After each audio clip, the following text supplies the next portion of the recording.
اللهم صل على سيدنا محمد يا رب صل وسلم دائما أبدا على حبيبك.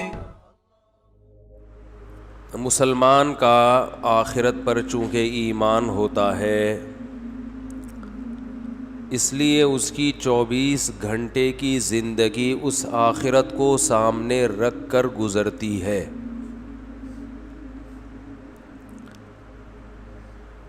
وہ کسی بھی معاملے میں اپنی آخرت کے بارے میں سمجھوتا کرنے کے لیے تیار نہیں ہوتا۔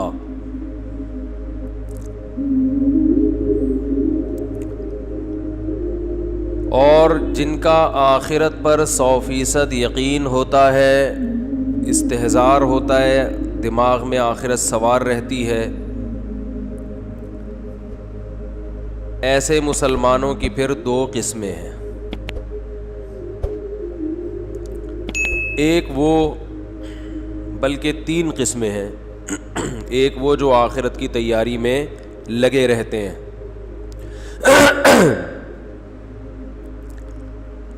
ایک وہ جو آخرت کی تیاری میں لگے تو نہیں رہتے مگر ان کو فکر رہتی ہے، ان سے گناہ اگر ہو جائے تو توبہ کرنے کی فکر، گناہ کی عادت پڑ جائے تو اس بات کی فکر کہ اس گناہ کو چھوڑا کیسے جائے، اس کی فکر میں دن رات گزر رہے ہوتے ہیں۔ اور تیسری قسم کے وہ مسلمان ہیں جن کا آخرت پر سرسری ایمان ہے مگر انہوں نے ابھی تک آخرت کو مقصد نہیں بنایا۔ میجورٹی اسی قسم کے مسلمانوں کی ہے، مقصد نہیں بنایا، بس ایک ہے کہ مرنے کے بعد بھی کچھ ہوتا ہے تو تھوڑا سا صدقہ کر دیا، جمعے کے دن ذرا نہا دھو لیے، کپڑے استری کیے، پہن کے مسجد میں آ گئے، اور رمضان میں روزے رکھ لیتے ہیں، وہ سب رکھ ہی رہے ہوتے ہیں، ایک ماحول بنا ہوا ہوتا ہے۔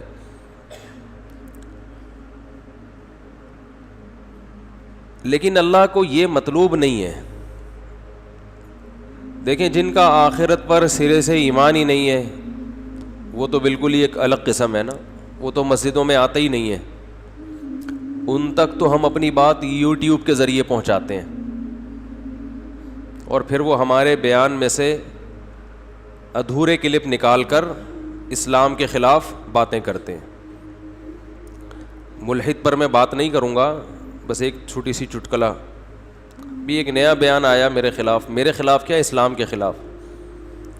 اس میں میں یہ مسئلہ بیان کر رہا ہوں کہ طلاق کا حق مرد کے پاس کیوں ہے، عورت کے پاس کیوں نہیں ہے۔ تو اس میں نے یہ بات کی کہ مرد کی ملکیت سے عورت نکلتی ہے، نقصان مرد کا ہے، اور ملکیت کا مطلب بتایا کہ عورت پر مرد کو غلام والی ملکیت نہیں ہوتی کہ جیسے وہ اس کی غلام ہو، ملکیت کا مطلب اس کے ماتحت ہوتی ہے، اس کے کنٹرول میں ہوتی ہے، ہر چیز میں نہیں، کچھ چیزوں میں تو آپ کے ماتحت ہے۔ تو اپنے ماتحت کو جب آپ اپنی ملکیت سے میری یہی مراد ہے کہ ماتحتی سے نکالو گے تو نقصان آپ کا ہوگا۔ تو یہ بیان کیا تھا، اس پر مجھے بیان کے دوران یہ خیال ہو رہا تھا کہ ملحد لوگ اس لفظ کو نکالیں گے، ملکیت، ان کو پروپیگنڈے کا موقع ملے گا، اور ایسا ہی ہوا، انہوں نے یہ لفظ نکالا، حالانکہ پوری ڈیٹیل آگے پیچھے اس کی میں نے بیان کی ہے۔ اس لفظ کو نکال کے پروپیگنڈا کیا کہ دیکھو اسلام اس کا قائل ہے کہ عورت مرد کی مملوکہ ہوتی ہے، مرد مالک ہے، عورت کیا ہے، اس کی غلام، گویا مملوکہ ہے۔ اور پھر میں نے یہ بھی بتایا اس پورے بیان میں کہ طلاق دینے میں نقصان اصل میں مرد کا ہے، عورت کا نہیں ہے۔ تو محترم نے جو ملحدین ہیں ان لوگوں نے یہ بھی پروپیگنڈا کیا کہ یہ بھی گراؤنڈ ریئلٹی کے خلاف بات کر رہا ہے، طلاق میں نقصان عورت کا زیادہ ہوتا ہے، مرد کا کم ہوتا ہے۔ اس اعتراض کا بھی میں جواب اس بیان میں دے چکا ہوں کہ آج عورت کا نقصان اس لیے زیادہ ہو رہا ہے کہ اسلام کے آدھے حکم پر عمل کیا جا رہا ہے, آدھے پہ عمل نہیں کیا جا رہا. میں اس کو ریپیٹ نہیں کروں گا, مطلب ان تمام اعتراضات کا جواب اپنے بیان میں دے چکا ہوں میں. تو اس سے ان لوگوں کا اندازہ لگانا چاہیے کہ ملحد جو ہمارے ملک میں کام کر رہے ہیں, یوٹیوب کے ذریعے ہمارے کنٹری میں کام کر رہے ہوں, رہتے دوسرے کنٹری میں ہوں, لیکن جو کام کرنے والے لوگ ہیں ان کا مقصد حق کی تلاش نہیں ہے. ان کا مقصد ہے باتوں کو اچھالنا. جیسے فتنہ پرست انسان کو کہیں سے کوئی بات ملے نا اچھالے گا فوراً وہ. تو ان کا مقصد حق کی تلاش نہیں ہے. تو مجھے خیال ہوا تھا میں محترم جو بھی بیانات اس طرح کے کر رہے ہیں ملحدین, ان کو یہ بولوں کہ یہ جو آپ چاہتے ہو کہ اسلام کے اس حکم پر اعتراض کہ مرد کا عورت پہ کنٹرول یہ بھی برا ہے اگر, تو اس کا مطلب آپ کے والد کا آپ کی والدہ پہ کنٹرول بولو بھائی نہیں تھا. یہ کوئی اچھی بات ہے؟ آپ کا اپنی بیگم پہ کنٹرول بولو نہیں ہے. اگر یہ اسلام نے جو کہا ہے کہ کنٹرول مرد کا ہوگا, تو یہ کنٹرولنگ پاور بھی اگر جو مرد کو دی ہے یہ غلط کیا ہے, تو اس کا مطلب وہ تمام لوگ بہت نیک ہیں جن کا اپنی بیویوں پہ کنٹرول نہیں ہے. پرس اٹھا کے جہاں جائیں, جس کے ساتھ رات گزاریں, جہاں ٹائم گزاریں, کنٹرول مرد کا نہیں ہونا چاہیے. تو یہ خود اپنی اوقات بتا رہے ہوتے ہیں, اور جب کنٹرول نہیں ہوتا تو پھر اس قسم کی چیزیں پیدا ہوتی ہیں معاشرے میں. تو فطرت کے خلاف, نیچر کے خلاف چلاتے ہیں یہ لوگ, اور اعتراض کس پہ کرتے ہیں؟ اسلام پر. اسلام کو اللہ نے کتنے پیارے انداز میں ڈیفائن کیا, فطرت اللہ التی فطر الناس علیہا. یہ لوگوں کی وہ نیچر ہے جس پر اللہ نے لوگوں کو پیدا کیا ہے. اسی نیچر اور فطرت کا دوسرا نام کیا ہے؟ اسلام ہے. مرد کو اگر عورت پہ کنٹرول نہ دیا جائے تو مرد کو طاقت دینے کا فائدہ کیا ہے؟ پھر اسے پاورفل بنانے کا فائدہ کیا ہے؟ تو نیچر کے مطابق بات کی ہے اسلام نے. تو خیر ٹاپک یہ نہیں ہے. تو میں یہ عرض کر رہا تھا, کیا عرض کر رہا تھا؟ موضوع تو ہے دماغ میں لیکن بات کہاں پہنچی تھی؟ ہاں, میں یہ عرض کر رہا تھا کہ جن کا آخرت پر ایمان ہی نہیں ہے وہ تو اسی قسم کی باتیں نکالتے رہتے ہیں. کچرا تھا انسان اور مر کے کچرا ہو کے ختم ہو جائے گا. لیکن جن کا آخرت پر ایمان ہے ان کا لائف اسٹائل دوسروں سے بہت مختلف ہونا چاہیے. جب ہے ایمان تو بھائی پھر یہ کیسا ایمان ہے کہ جمعے کے دن جمعے کی نماز پڑھ لی, اپنا یعنی جو کلچر میں جو چیز آ رہی ہے بس اس کو فالو کیا.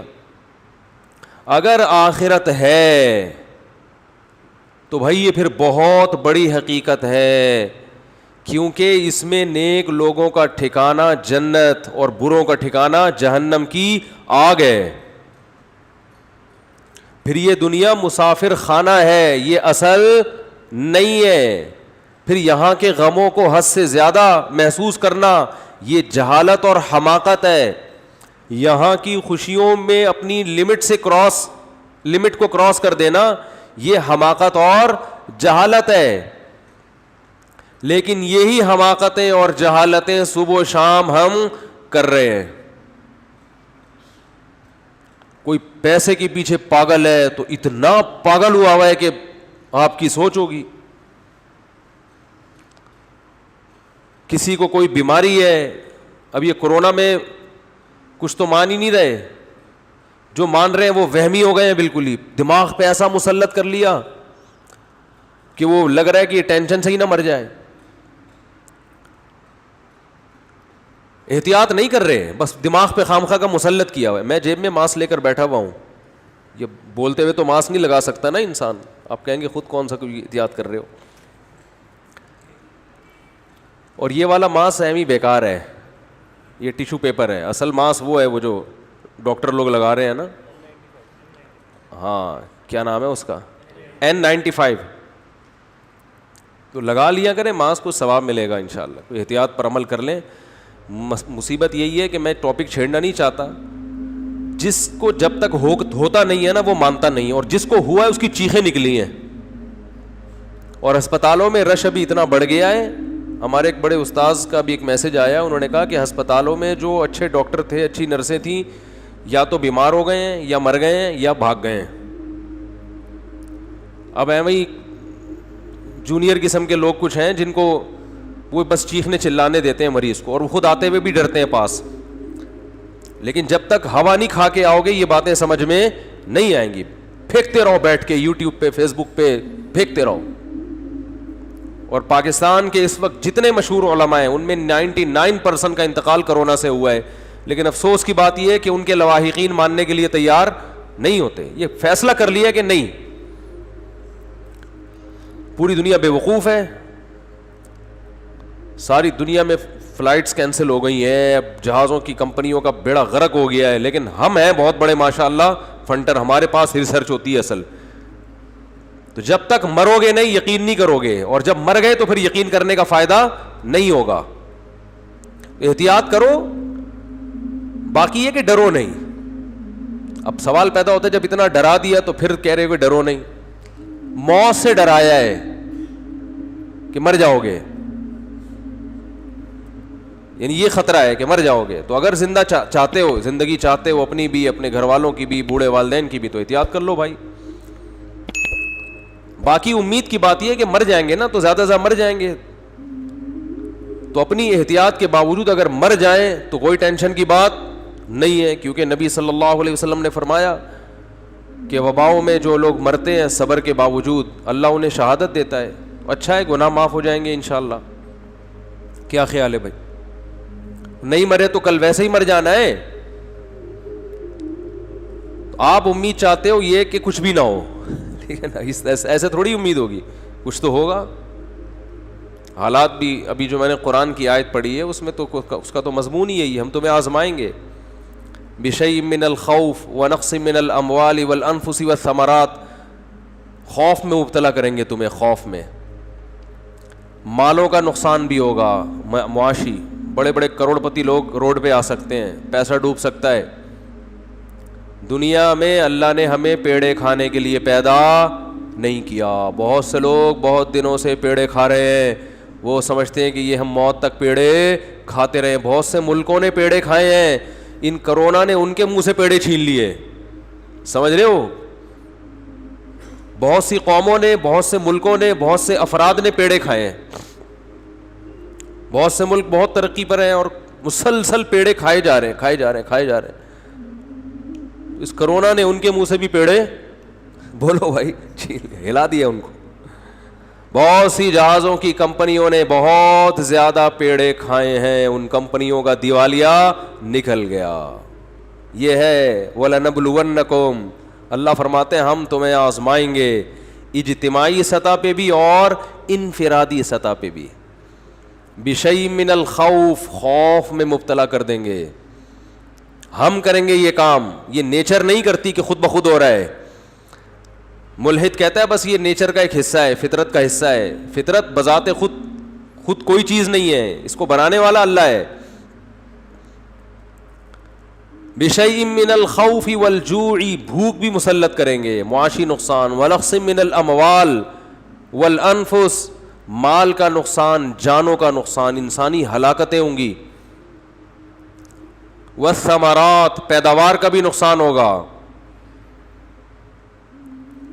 تو اللہ نے کیا فرمایا ان حالات میں, وبشر الصابرین, صبر کرنے والوں کو خوشخبری سنا دیں. جو غیر مسلم ہے وہ صبر نہیں کرے گا. دیکھو غیر مسلم کا جو صبر ہے نا, وہ ان کے جو موٹیویشنل اسپیکر ہیں وہ ان کو سمجھاتے ہیں کہ اس صبر کرنے سے جب تم ٹینشن نہیں لوگے تو ٹینشن نہ لینے سے بیماری کا خطرہ کم ہو جائے گا. اس لیے وہ چہرے کے ایکسپریشن سے, جو ان میں پڑھے لکھے لوگ ہیں, چہرے کے تاثرات سے, اور کوشش کرتے ہیں کہ ہم میڈیا کے سامنے جب آئیں اور بات کریں تو ہم یہ شو کریں کہ ہمیں کچھ بھی نہیں ہے. اندر اندر سے گھل رہے ہوتے ہیں وہ. ہمارے ہاں دل میں غم نہ بھی ہو تو چیخ منہ سے ایسے ظاہر کرے گا کیونکہ ٹریننگ نہیں ہے نا, تربیت نہیں ہے. کہ جیسے ساری دنیا کا غم اسی کو ہے. عمل سے لگ رہا ہوگا کہ یہ غمزدہ نہیں ہے, لیکن جو دل کی راحت ہے, دل کی خوشی ہے, وہ اللہ صرف اہل ایمان ہی کو دیتے ہیں تکلیفوں میں. وہ دل کی خوشی کے لیے جو اللہ نے موٹیویشن کی ہے, وہ جملہ غیر مسلموں کے پاس نہیں ہے. فرمایا وَبَشِّرِ الصَّابِرِينَ, صبر کرنے والوں کو خوشخبری سنا دے, خوشخبری جو ان غموں میں صبر کرے گا. یہ صبر کرنے والے کون ہیں؟ اذا اصابتہم مصیبہ, جب انہیں کوئی مصیبت پہنچتی ہے, مالی ٹینشن آ گئی, بے روزگاری ہو گئی, جانی ہلاکتیں ہو گئیں. قالوا, تو یہ جواب میں کہتے ہیں انا للہ, یہ خود سے نہیں ہے, ہم کس کے غلام ہیں؟ اللہ کے. تو مالک کو اجازت ہے کہ وہ اپنے غلام کو آزمائش میں ڈال سکتا ہے. ہم اللہ کے غلام ہیں بھائی, یہ اللہ کے تصرفات ہیں. اتفاقی حادثات پہ انسان ٹینشن لیتا ہے, جو پہلے سے پلاننگ کے تحت ہوں اور اس کی پلاننگ کرنے والا ہمارا رب ہو اور ہم سے محبت کرتا ہو, اس کی طرف سے پریشانی تو ہمیں بنانے کے لیے, ہمیں بگاڑنے کے لیے اور عذاب دینے کے لیے نہیں ہے. انا للہ, ہم اللہ کے غلام ہیں, وانا الیہ راجعون, اور اسی کی طرف ہم نے لوٹ کر جانا ہے, اسی کی طرف لوٹ کر جانا ہے. کیا مطلب بھائی؟ دنیا مسافر خانہ ہے, یہاں اگر مر گئے تو ہمیشہ کے لیے ختم نہیں ہو رہے. یہاں اگر آپ کو کوئی پریشانی آ رہی ہے اور کوئی آپ کے دکھ درد بانٹنے والا نہیں ہے تو ٹینشن لینے کا نہیں ہے, اس لیے کہ اللہ ہے, وہ دیکھ رہا ہے اس مصیبت میں کہ یہ کیسے صبر کرتا ہے, اور وہ اس مصیبت میں قیامت کے دن اجر دے گا, نوازے گا. وہ ہمارے حضرت مفتی رشید احمد صاحب رحمہ اللہ تعالی ایک بہت زبردست بات بیان کیا کرتے تھے. فرماتے تھے کہ جیسے کسی کو بخار ہو تو یقینی طور پر کہ اس کو بخار ہے بھی یا نہیں ہے, یہ ماتھا گرم ہونے سے پتہ نہیں چلتا. بعض دفعہ دھوپ سے ماتھا گرم ہوتا ہے, چولہے کے قریب کھڑے ہو کر آپ کوئی چائے پکا رہے تھے, ماتھا وقتی طور پر کیا ہو گیا؟ بولو نا, گرم ہو گیا. حقیقت میں اس کو فیور ہے یا نہیں, اس کا تھرمامیٹر سے پتہ چلے گا. منہ میں آپ لگا دیں تھرمامیٹر, تھوڑی دیر بعد نکال کے چیک کریں, تھرمامیٹر غلطی نہیں کرتا عام طور پہ. تو فرمایا کہ کسی کے ظاہری گیٹ اپ کو دیکھ کر, اس کی تسبیحات اور نماز کو دیکھ کر 100% اس کا اندازہ نہیں ہوتا کہ یہ دل سے دیندار ہے یا نہیں ہے, اس کا آخرت پر یقین ہے بھی کہ نہیں ہے. آخرت میں یقین اس کا کتنا ہے, اس کا پتہ اس وقت چلتا ہے جب یہ کسی پریشانی اور غم میں مبتلا ہوتا ہے. اس وقت اس کا ری ایکشن کیا ہوتا ہے, کس طرح سے یہ ری ایکٹ کرتا ہے. اذا مسہ الشر جزوعا ہے کہ شر پہنچا تو ایک دم چیخنا چلانا شور شرابہ, ہائے یہ کیا ہو گیا, ہائے یہ کیا ہو گیا, وہی ایسے چیخ رہے ہیں, پاگل ہو رہے ہیں, میں خودکشی کر لوں گا, میں یہ کر لوں گا, میرے سے نہیں برداشت ہو رہا, یہ ہو. اس کا مطلب یہ صرف گیٹ اپ ہے. سمجھ میں آ رہی ہے بات؟ یہ صرف وظیفوں والے ہیں. اور اگر غم میں اور ٹینشن میں انسان کی زبان سے اچھی بات نکلتی ہے, غموں میں, اور میں نے بتایا تھا نا افغانستان میں جو امریکن آرمی آئی ہوئی ہے نا, وہاں سے جو افغانی آتے ہیں بتاتے ہیں کہ جب ان میں کوئی زخمی ہوتا ہے تو بہت چیختے ہیں, یہ بہت چیختے ہیں جیسے پتہ نہیں کیا ہو گیا. فوجی رو بھی رہے ہوتے ہیں, رپورٹ ہے یہ. کسی فوجی کا رونا کتنا برا عمل ہے کہ نہیں ہے؟ میدان جنگ میں فوجی رو رہا ہو. ہم نے تو مسلمانوں میں کبھی ایسا سنا نہیں. اپنے فوجیوں میں بھی کبھی ایسا نہیں سنا کہ فوجی ہو کے رو رہا ہے. ایک شاعر کا شعر یاد آ رہا ہے, اللہ کرے پورا یاد آ جائے. سن میری شہادت کا نہ تو ہوش اڑانا. بچہ اپنی ماں کو کہہ رہا ہے میدان جنگ میں جاتے ہوئے, یہ نظم بھی انشاءاللہ میں ریکارڈ کرواؤں گا اخپل طریقے سے. بچہ میدان جنگ میں جاتے ہوئے اپنی ماں سے کہہ رہا ہے کہ اگر میں شہید ہو جاؤں تو ہوش نہ اڑانا, اسلاف کے ناموس پہ مت داغ لگانا. ہمارے اسلاف کی جو عزت ہے نا وہ اسی سے ہے کہ وہ میدان جنگ میں رویا بولو نہیں کرتے تھے. ان کے ناموس کو داغدار مت کرنا. سن میری شہادت کا نہ تو ہوش اڑانا, اسلاف کے ناموس پہ مت داغ لگانا. ہندو نہ کہیں کہہ دے کہ روتے ہیں مسلمان. کہیں کسی ہندو کو یہ کہنے کا موقع نہ مل جائے کہ مسلمان بھی میدان جنگ میں شہید ہو کر ان کی مائیں بھی روتی ہیں.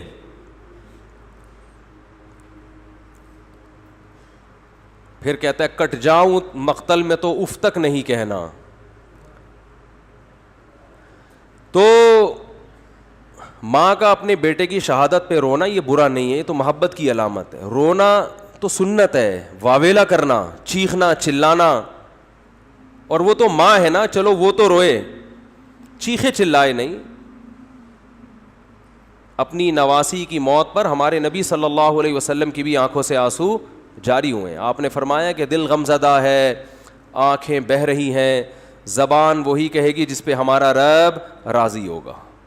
زبان سے وہی کہیں گے جس پہ اللہ کیا ہوگا راضی. آنکھوں پہ کنٹرول نہیں ہے تو رونے پر پابندی نہیں ہے. میدان جنگ میں تو رونا بری بات ہے. تو امریکیوں سے گزارش ہے کہ ہمارے ہاں ٹرکوں کے پیچھے لکھا ہوا ہوتا ہے تپڑ ہے تو پاس کر ورنہ برداشت کر. اس کا انگلش میں ترجمہ کروا کے اپنی پینٹوں کے پیچھے لکھوا لیں گے کہ بھائی جب افغانستان میں آنے کا تپڑ تھا تو آنا چاہیے تھا, پھر رونے کی بات کیا ہے, پھر رونے کی بات کیا ہے. اور اگر آ کے رونا ہی تھا تو پھر آنے کی چندہ ضرورت نہیں تھی. آپ سپر پاور ہو, آپ نے دنیا میں بےزتی کروا دی. آپ نے نہیں, یعنی آپ کے فوجیوں نے. تو ان کو چاہیے کہ ہمارے ہاں ٹرکوں کے پیچھے لکھا ہوتا ہے, اس کا کوئی انگلش میں ترجمہ کروا کے اگر شائع کر دے تو یہ بہت زبردست. ٹرکوں کے پیچھے, رکشوں کے پیچھے جو آپ کو اقوال ملیں گے وہ جمعے کے بیانات میں, اتوار میں نہیں ملیں گے آپ کو. حقیقت بتا رہا ہوں, بڑے سبق آموز باتیں ہوتی ہیں اس میں. تو اگر اوباما یہ پڑھ لیتے محترم تو میرا خیال ہے یہ جرت اور ہمت نہ ہوتی. تو وہاں جو افغانی لوگ بتاتے ہیں کہ جو امریکن سے لڑنے والے لوگ ہیں ان کے جب گولی لگتی ہے تو ان کا ریئیکشن الگ انداز سے ہوتا ہے. امریکن کے جب لگتی ہے تو وہ پاگلوں کی طرح عجیب سے چیخ رہے ہوتے ہیں, چلا رہے ہوتے ہیں, وہی کیا ہو گیا. تو ان کا چیخنا بالکل درست ہے, اس لیے کہ ان کے سامنے آخرت نہیں ہے. ان تکونوا تعلمون فإنهم يعلمون كما تعلمون وترجون من الله ما لا يرجون. اللہ فرماتے ہیں اگر تمہیں, اہل اسلام سے اللہ خطاب کر رہے ہیں, میدان جنگ میں تمہیں اپنے ملک کے دفاع میں لڑتے ہوئے اگر تمہیں زخم پہنچتے ہیں تو ان کو بھی تو زخم پہنچتے ہیں. اس کو زخم پہنچ رہے ہیں پھر بھی لڑ رہا ہے اور تم میدان میں پیچھے ہٹ جاؤ. وَتَرْجُونَ مِنَ اللَّهِ مَا لَا يَرْجُونَ, جبکہ تم اس زخم پہ اللہ سے وہ امیدیں لگا کے بیٹھے ہوئے ہو جو تمہارا مخالف امیدیں لگا کے نہیں بیٹھا. تمہارا مخالف صرف گورنمنٹ سے مختلف قسم کے الاؤنس لینے کی امیدیں ہیں اس کو کہ میں زخمی ہو جاؤں گا اتنے پیسے ملیں گے, میری ٹانگ ٹوٹ جائے گی, لکڑی کی جرمنی سے ٹانگ لا کے لگوا دی جائے گی. بس ان کو اپنے حکمرانوں سے امیدیں ہیں اور مرنے کے بعد تو وہ بھی نہیں ہے. میدان جنگ میں مر گئے تو اب کیا کس توپوں کی سلامی قبر پہ دی جائے یا 25 توپوں کی, اس سے مردے کو کیا فائدہ ہے. وہ کہے گا مجھے تو مار دیا نا. کہتے ہیں اس کے لواحقین کو نواز دیں گے. تو لواحقین کو نواز کے, یہ بھی تو اپنے لواحقین میں سب سے پہلے تو یہ تھا, لواحقین کے لیے اپنے آپ کو ہی مروا دیا. کہے گا یار اتنا پروٹوکول تو میں زندگی میں لواحقین کو نہیں دیتا تھا کہ جو ہے. تو یہ مزیداری نہیں ہے. مزیداری ہے ان تکونوا تعلمون فانہم یعلمون کما تعلمون وترجون من اللہ ما لا یرجون. خدا کی قسم قرآن کی اس ایک آیت نے ایسا مسلمانوں کو موٹیویٹ کیا ہے اپنے قوم کے لیے, اپنے ملک کے لیے, اپنے مذہب کے لیے لڑنے کا, ایسی آگ بھری ہے. اللہ فرماتے ہیں اگر تم زخمی ہوتے ہو تو انہیں بھی تو زخم پہنچتے ہیں, وہ تھوڑی جیسے آتے ہیں ویسے کے ویسے, کچھ تو تم نے ان کو بھی مارا ہوتا ہے. اس کے باوجود وہ میدان میں اتر رہے ہیں. حالانکہ ترجون من اللہ ما لا یرجون, تمہیں اللہ سے وہ امیدیں ہیں جو ان کو نہیں ہے. اور تمہیں اللہ سے کیا امیدیں ہیں؟ آپ صلی اللہ علیہ وسلم نے فرمایا جس کے میدان جہاد میں زخم لگا قیامت کے دن وہ زخم بہتا ہوا ہوگا اور اس کے خون کی رنگت خون جیسی اور اس کی خوشبو مشک جیسی ہوگی. اسی طرح آئے گا قیامت کے دن. شہید کے خون کا قطرہ زمین پہ گرنے سے پہلے اللہ اس کے گناہوں کو معاف کر دیتے ہیں. ہم نے تو شہداء کے خون کی خوشبو اپنی ناک سے سونگھی ہے. اللہ نے تو ہمیں یہ آیتیں اور یہ حدیثیں یہ دنیا میں نظارہ کرا دیا. ہمیں کیسے کوئی لبرل اور ملحد یہ کہہ سکتا ہے کہ یہ حدیثیں معاذ اللہ غلط ہیں؟ ہم نے تو بھائی اپنی ناک سے سونگھی ہے. ابراہیم علیہ السلام نے اللہ سے پوچھا کہ اے اللہ تو مردوں کو زندہ کیسے کرے گا قیامت کے دن؟ یہ تو بوسیدہ ہڈیاں ہو کے مر کے ختم. تو اللہ نے فرمایا اولم تؤمن, کیا میری باتوں پہ یقین نہیں ہے؟ قال بلا, اللہ کیوں نہیں ہے, تو نے کہہ دیا بس یقین ہے, لیکن ذرا دکھا دے تو اور اطمینان ہو جائے گا. اللہ نے فرمایا خذ اربعۃ من الطیر, 4 پرندے لو, فصرہن الیک, ان کو آوازوں سے مانوس کریں. کسی آواز سے مانوس کر دیا جاتا ہے دوڑتا ہوا آتا ہے.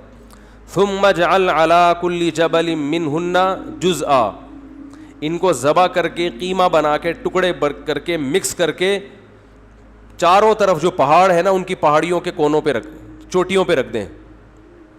ثم ادعوہن, پھر جس پرندے کو جس آواز سے مانوس کیا ہے وہ آواز نکالیں.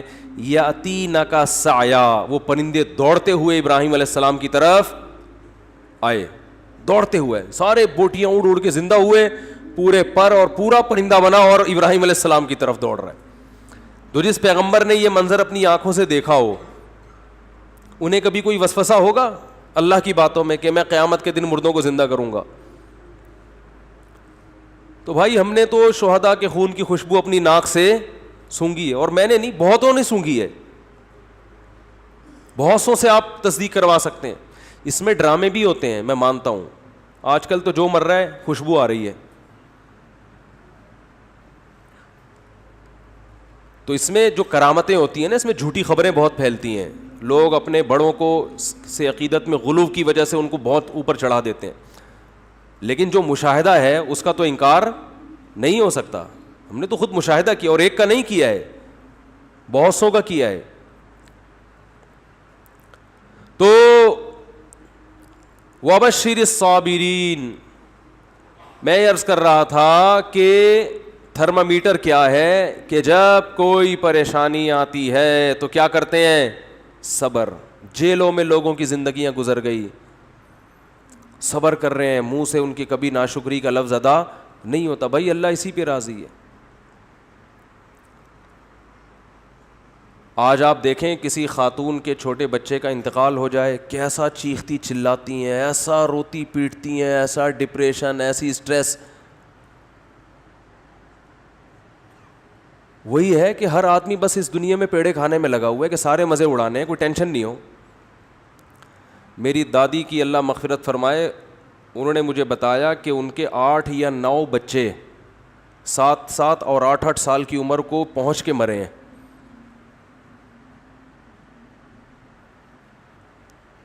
پھر غالباً 3 بچے ان کے بچے تھے, جن میں ایک میرے والد صاحب, تایا اور ہماری پھوپھی تھیں, اللہ تعالیٰ مغفرت فرمائے. ان تینوں کا انتقال ہو گیا, لیکن یہ بچپن میں ہی فوت ہو گئے تھے. ایک دفعہ بتایا کہ ایک بچہ میرا کھیلتا ہوا آیا, 7 یا 8 سال کی عمر تھی. کیسا محبوب ہوتا ہے 7-8 سال کا بچہ ماں باپ کو. آیا ہے, پانی پیا ہے مٹکے سے, گڑھے سے, پانی پیتے ہی زمین پہ گر گیا, انتقال ہو گیا. لیکن ان کا صبر کیسا تھا, بس روتی تھیں ما قدر اللہ, جو اللہ کی طرف سے مقدر ہے. آج ایسے پاگل ہو جاتے ہیں, ایسے بوکھلا جاتے ہیں. طلاقوں کا ریشو بھی اسی لیے کہ ایک دوسرے کو برداشت کر ہی نہیں رہے ہیں. پہلے رشتے وجود میں آتے تھے, میاں میں خرابی ہے, عورت برداشت کرتی تھی, چلو بھائی چلاؤ گزارا چلاؤ. عورت میں خرابی ہے, میاں برداشت کرتا تھا, یار گزارا ہے, سارے مزے دنیا میں تھوڑی ہوں گے. اب نہیں بھائی, عورت کو میاں پورا ایکوریٹ چاہیے, بالکل سر کے بال سے لے کے پاؤں کے ناخن تک ریموٹ کنٹرول کی طرح وہ اس کے اشاروں پہ چلتا ہو. اور مرد کو بھی ایسا ہی ہے کہ بیوی ایسی چاہیے جس میں کسی قسم کا کوئی فالٹ ہو ہی نہیں, استخاروں میں بھی پازیٹیو آئے, اور حسن و جمال بے مثال, اور جناب اخلاق بھی, اور ہر معاملے میں اس کا معیار ایسا ہے کہ اس کو دنیا میں بس سارے مزے اس نے دنیا میں چاہیے. یہ ہر آدمی کا ہو چکا ہے معاملہ. او بھائی تھوڑا سا دنیا کو آڑا ترچھا کر کے چلاؤ, کنڈکٹر سے عبرت حاصل کرو نا. بار بار کہتا ہوں, بس جتنی بھی بھری ہوئی ہو, کنڈکٹر بس کو چھوڑ کے بھاگتا نہیں ہے کہ یار سیٹ نہیں مل رہی تو اب میں کہاں بیٹھوں, سارے تو پیسنجر چڑھ گئے. صبح سے شام لٹک لٹک کے ناظم آباد سے لانڈی, لانڈی سے ناظم آباد, ہوتا ہے کہ نہیں ہوتا؟ لٹک لٹک کے جائے گا, کہے گا رات کو سوئیں گے آرام سے, کوئی مسئلہ نہیں ہے. پاؤں رکھنے کی, انگوٹھا رکھنے کی جگہ نہیں ہے, مگر ایک دروازے سے چڑھے گا, سب سے کرایہ لے کے دوسرے سے اتر جائے گا. اسے کبھی ٹینشن ہوئی یار یہ کیا مسئلہ ہے یار, جگہ ہی نہیں ہے, سب لوگ عزت کے ساتھ سفر کر رہے ہیں, اور وہ باس جو ہے وہ تو ڈرائیونگ کی سیٹ پہ بیٹھا ہوا ہے مزے سے, اور میری حالت دیکھو یار, مجھے تو جگہ ہی نہیں مل رہی, جاؤ میں نہیں جا رہا. وہ کہتے کوئی بات نہیں یار, پیسے جب آئیں گے نا جیب میں اتنے سارے, تو اڈے پہ رات کو سوئیں گے آرام سے. پھر ان کو نیند بھی ٹائٹ آتی ہے, ان کو جگہ نہ بھی ملے بس کی چھت پہ سو جاتے ہیں, یہ ریڑیوں پہ سو جاتے ہیں. میں نے دیکھے ہیں, جگہ نہیں ملی, ریڑی لگی ہوئی ہے, کوئی پھل والا اپنی ریڑی چھوڑ کر چلا گیا, صبح دوبارہ سے پھل ڈالوں گا, 2-4 گلے سڑے سیب رہ گئے تھے, سائڈ پہ لگایا, سو گئے. طبیعت سے سوتے ہیں مزے سے. وہ ٹینشن برداشت کر رہا ہے کہ بھائی پیسہ آ رہا ہے, تو بھائی ہم اور آپ بھی برداشت کر لیں کہ اجر آ رہا ہے اللہ کی طرف سے, ثواب مل رہا ہے, آخرت میں ذخیرہ ہو رہا ہے. رسول اللہ صلی اللہ علیہ وسلم نے ارشاد فرمایا, ان اللہ اذا احب قوما ابتلاہم, اللہ تعالیٰ جب کسی سے محبت کرتے ہیں اسے آزمائش میں ڈال دیتے ہیں. ایسا بھی ہوتا ہے. فمن صبر فلہ الرضا, پھر ان آزمائشوں میں جو صبر کرتا ہے اللہ اس سے راضی ہو جاتا ہے. کہتا ہے آزما لیا. پیغمبروں کو جو اللہ نے آزمایا تو کیسے خطابات دیے. نعم العبد, ایوب علیہ السلام کے بارے میں فرمایا کیا خوب بندہ, ساری زندگی بیماریوں میں گزر گئی, ایک لفظ زبان سے ناشکری کا نہیں نکلا. نعم العبد, یہ اللہ کی طرف سے القابات ملتے ہیں. جیسے ہم لوگ خطاب دیتے ہیں نا, کسی کو بہادری کا خطاب دے دیا, بہادر خان نام رکھ دیا, کسی کو حکیم الامہ کا نام ہم نے دیا, کسی کو قائد اعظم کا نام دیا, کسی کو مادر ملت کا نام دیا, مختلف قسم کے لقب ہم دیتے ہیں ان کی کارکردگی سے متاثر ہو کر. اللہ بھی دیتا ہے لقب, نعم العبد, کیا خوب بندہ. صحیح ہے نا, کیا خوب بندہ تھا میرا, صبر کی وجہ سے. وَإِذِ ابْتَلَىٰ إِبْرَاهِيمَ رَبُّهُ بِكَلِمَاتٍ, سورہ بقرہ. فرمایا اس وقت کو یاد کرو جب ابراہیم کو اس کے رب نے چند چیزوں میں آزمایا, وہ بھی آزمائشیں آئیں ان کے اوپر. فَأَتَمَّهُنَّ, ابراہیم ان آزمائشوں میں پورے نہیں اترے, کامیاب نہیں ہوئے, بہترین طریقے سے کامیاب ہوئے. اتمہن, بہترین طریقے سے ان آزمائشوں میں کامیاب ہوئے. کیسا آزمایا؟ اللہ ہم سب کی حفاظت کرے, ہماری اولادوں کی حفاظت کرے. اگر کسی کی ڈیتھ ہو جائے تو ہمارا ری ایکشن کیا ہوتا ہے, لیکن ابراہیم کو حکم دیا جا رہا ہے علیہ السلام کو, خود ذبح کرو اپنے ہاتھوں سے بچے کو. بتاؤ اللہ کی طرف سے کسی کی موت ہو جائے, یہ بڑی آزمائش ہے. یہ باپ کو خود حکم دیا جا رہا ہے خود کاٹو گلا, یہ تو بہت بڑی آزمائش ہے. نے کہا کوئی بات نہیں بھئی، اللہ ویسے بھی تو مار سکتا ہے، میرے ہاتھوں کٹوا رہا ہے، میں کاٹ دوں گا اس کو۔ ان تمام آیات اور احادیث سے پتہ چلتا ہے کہ اللہ انسانوں کو اپنا غلام دیکھنا چاہتا ہے، اور غلامی کی صورت میں ہی دیکھنا چاہتا ہے کہ فنڈر بننے کی کوشش بولو مت کرو، فنڈر نہ بنو۔ جیسے جیسے میں تمہارے ساتھ کر رہا ہوں بس تم نے صبر کرنا ہے، شکر کرنا ہے۔ ہاں، خود سے آزمائشیں اللہ سے نہ مانگو، خود سے ایسے کام نہ کرو جس سے آزمائشیں تم پر آئیں، یہ پھر اللہ کی مدد بھی نہیں ہوتی، ثواب بھی نہیں ملتا۔